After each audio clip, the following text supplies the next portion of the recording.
प्रिय मित्रों, स्वागत है आपका आपके अपने चैनल स्टडी विद प्रदीप पे। सुपर ऑब्जेक्टिव हिस्ट्री में आपका स्वागत है। आज हम लोग अशोक महान के बारे में पढ़ने वाले हैं। मौर्य साम्राज्य से इसके पहले हम लोगों ने 22 से 23 क्वेश्चन किए थे। यह दूसरा वीडियो है और इस वीडियो में हम लोग मौर्य साम्राज्य से इंपॉर्टेंट प्रश्नों को करने वाले हैं जो आपके एग्जाम में पूछे जाएंगे, चाहे आप जीआईसी की तैयारी कर रहे हैं, चाहे आरओ की, चाहे पीसीएस की, यूपीएसआई की, यूपीटी पेट की, किसी की भी तैयारी कर रहे हैं। ये प्रश्न इंपॉर्टेंट प्रश्न है और आपसे पूछे जाते हैं।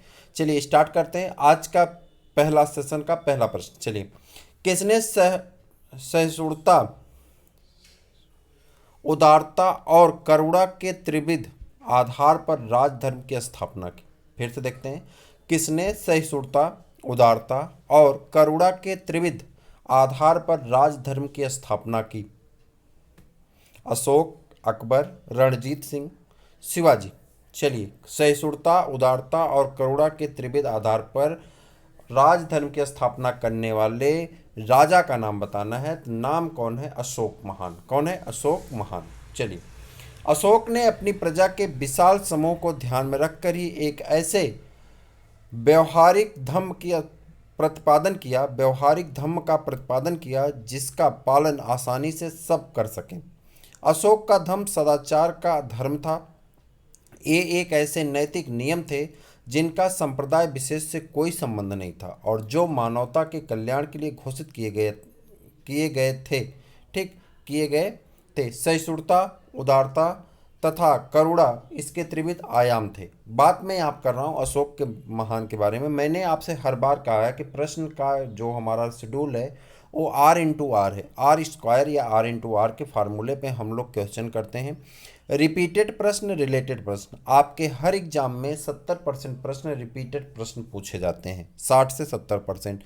यदि आप इस तरह से तैयारी करेंगे तो आपके आने वाले, और इस व्याख्या में आपके रिलेटेड प्रश्न पूछ लिए जाते हैं। 20% रिलेटेड प्रश्न हो गए, 90% का स्कोर आपके प्रैक्टिस पेपर से कवर हो जाता है और इसी लगातार आपके सुपर ऑब्जेक्टिव प्रैक्टिस पेपर की सीरीज आगे बढ़ाई जा रही। मैं उम्मीद करूंगा कि आपको बहुत लाभ यहाँ से मिलेगा। आप देखते रहें, अपने दोस्तों को भी शेयर करते रहिए। अशोक ने बौद्ध धर्म हेतु जो हिंदू धर्म में आस्था नहीं छोड़ी। देखिए, अशोक ने बौद्ध धर्म होते हुए भी हिंदू धर्म में आस्था नहीं छोड़ी। आपको बताना है कि अशोक बौद्ध धर्म तो स्वीकार कर ले लेकिन हिंदू धर्म से आस्था नहीं छोड़ी थी। इसका प्रमाण क्या है?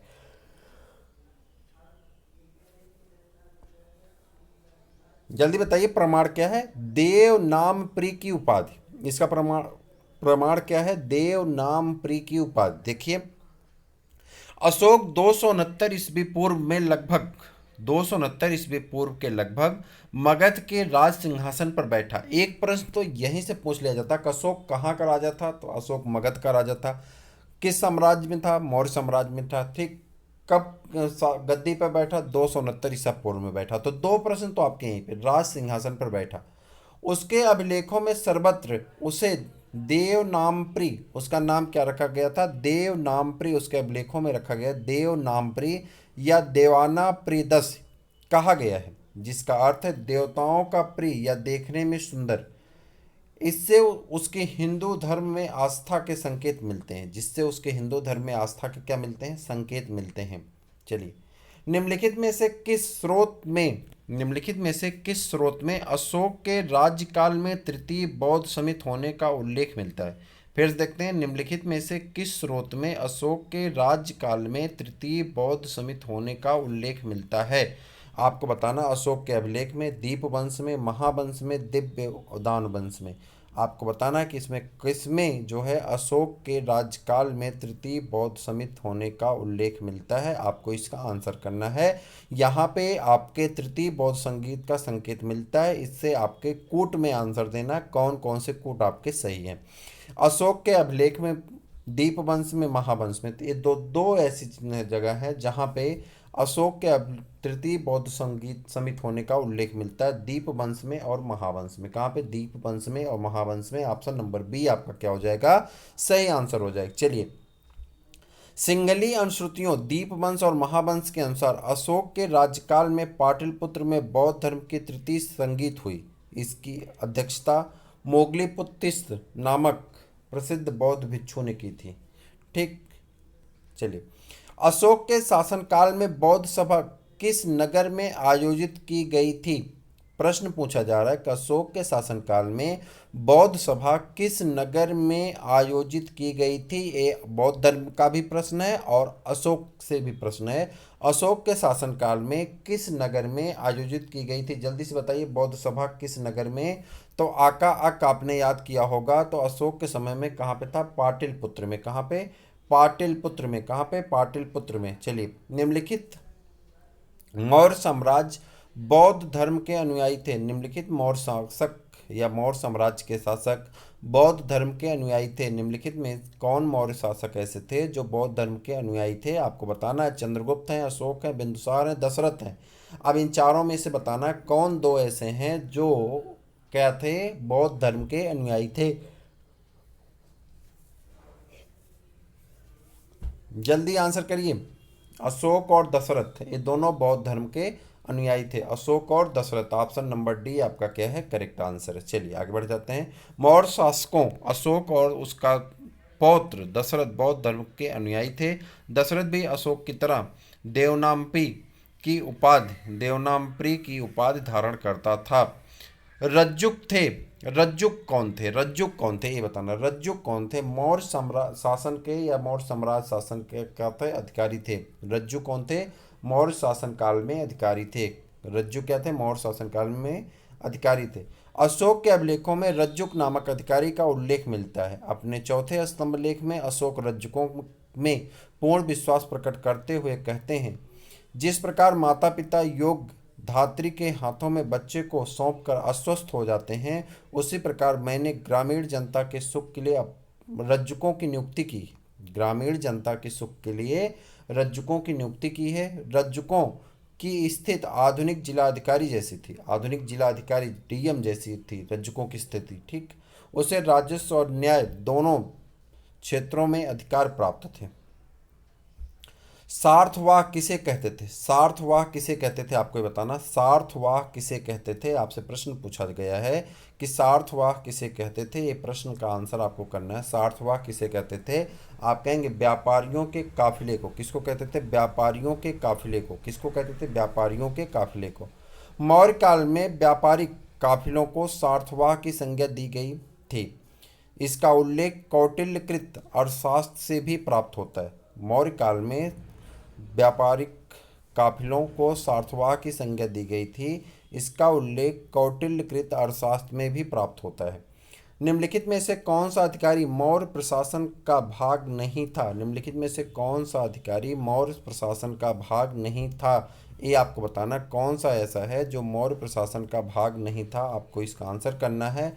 अग्रहारिक। कौन था? अग्रहारिक। कौन था? अग्रहारिक। इस मौर्य प्रशासन का भाग नहीं था अग्रहारिक। चलिए, अशोक के लेखों में उसके प्रशासन के कुछ महत्वपूर्ण पदाधिकारियों के नाम मिलते हैं। अशोक के तृतीय शिलालेख में 3 पदाधिकारियों के नाम मिलते हैं। जो 3 पदाधिकारी थे, युक्त ये जिले के अधिकारी होते थे जो राजस्व वसूल करते थे। राजुक ये भूमि का पैमाइश करने वाला अधिकारी था। ये आजकल के बंदोबस्त अधिकारी के भांति होते थे। प्रादेशिक या मंडल का प्रधान अधिकारी था। यह वर्तमान में संभागीय आयुक्त की तरह होता था जो न्याय का भी कार्य करना पड़ता था। सारनाथ स्तंभ का निर्माण किया था। सारनाथ स्तंभ का निर्माण किया था किसने? आपसे पूछा जा रहा है सारनाथ स्तंभ का निर्माण किया था किसने? तो आपको बताना हो सारनाथ स्तंभ का निर्माण किसने किया था? अशोक ने किया था। किसने किया था? अशोक ने। यूपी स्पेशल में पूछा गया लोअर में। सारनाथ स्तंभ का निर्माण अशोक ने कराया था। सारनाथ स्तंभ का निर्माण किसने कराया था? अशोक ने कराया था। इस स्तंभ के शीर्ष पर सिंह की आकृति बनी हुई जो शक्ति का प्रतीक है। इस प्रतिकृति को भारत सरकार ने अपने प्रतीक चिन्ह के रूप में लिया है। यह स्तंभ मौर्यकालीन वास्तुकला के सबसे अच्छे उदाहरण है। मौर्य युगीन सभी स्तंभ चुनार के बलुए पत्थरों से निर्मित है। निम्नलिखित में से किसे सर्वश्रेष्ठ स्तूप मानते हैं? निम्नलिखित में से किसे सर्वश्रेष्ठ स्तूप मानते हैं? जल्दी से बता दीजिए। सांची के स्तूप को। सांची के स्तूप को सर्वश्रेष्ठ स्तूप माना जाता है। सांची के स्तूप को सर्वश्रेष्ठ स्तूप माना जाता है। स्थापत्य कला के दृष्टिकोण से सांची के स्तूप को सर्वश्रेष्ठ माना गया है। सांची मध्य प्रदेश के रायसेन जिले में स्थित है। कहाँ पे है सांची? मध्य प्रदेश के रायसेन जिले में स्थित है। इसका निर्माण अशोक ने कराया था। किसने? अशोक ने कराया था।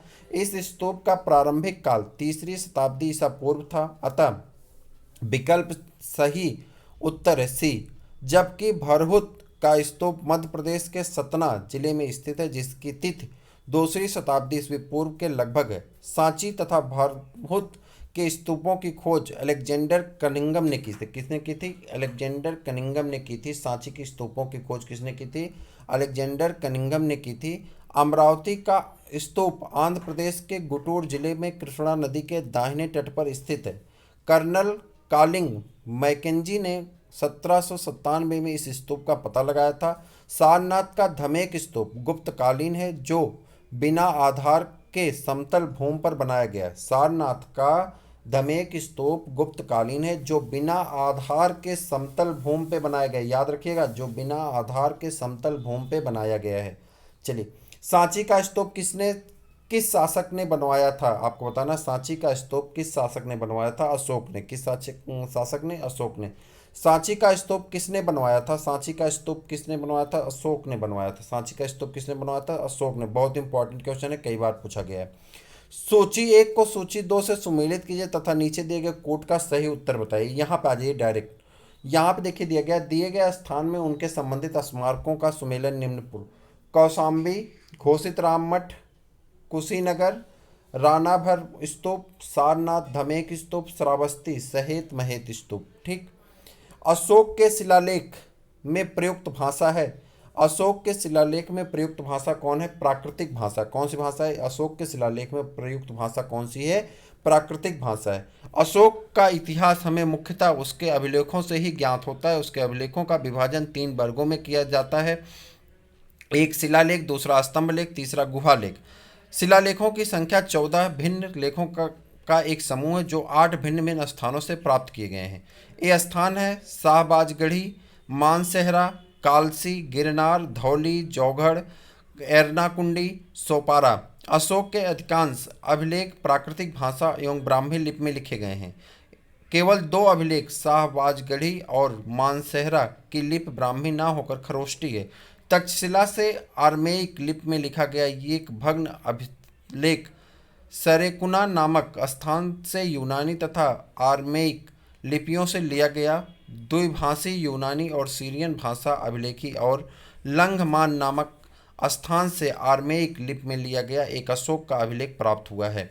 निम्नलिखित में से कौन सा शासक कालीन अशोक कालीन अभिलेख खरोष्ठी लिपि में लिखा गया? तो कह रहा कौन सा ऐसा है जो खरोष्ठी लिपि में लिखा गया? अभी ऊपर डिस्क्रिप्शन आपने पढ़ा ऊपर वाले में, तो ऊपर वाले में आपसे बताया गया शाहबाजगढ़ी जो है यह स्तूप आपका किस में लिखा गया? खरोष्ठी लिपि में लिखा गया है। सेम डिस्क्रिप्शन यहाँ पे दिया गया। चलिए एक बार पढ़ लेते हैं। अशोक के अभिलेखों में ब्राह्मी, खरोष्ठी, अरमेइक और ग्रीक सीरियन लिपियों का प्रयोग हुआ। भारत के मुख्य क्षेत्र में प्राप्त अशोक के अभिलेख जहाँ ब्राह्मी में हैं, वहीं उत्तर पश्चिम सीमा क्षेत्र और बाहर के प्रांत प्राप्त अभिलेख अन्य लिपियों में। अशोक का शाहबाजगढ़ी से प्राप्त अभिलेख खरोष्ठी लिपि में है, जबकि कालसी, गिरनार और मेरठ के अभिलेख ब्राह्मी लिपि में उपस्थित हैं। तो आज के इम्पॉर्टेंट सीरीज में बस इतना ही। आपके 20 क्वेश्चन आज की सीरीज में रखे गए थे और मैं उम्मीद करूंगा कि 20 क्वेश्चन आपके लिए बहुत महत्वपूर्ण थे। आप लगातार सीरीज करते रहें, जिसके बाद ज्योग्राफी की भी सीरीज करिएगा और ये सीरीज आपकी लगातार आगे बढ़ रही। मैं उम्मीद करूंगा कि आने वाले एग्जाम में यहाँ से आपको बहुत लाभ होने वाला है। तो फिर मिलेंगे हम लोग किसी और वीडियो में, तब तक के लिए इजाज़त दीजिए। जय हिंद।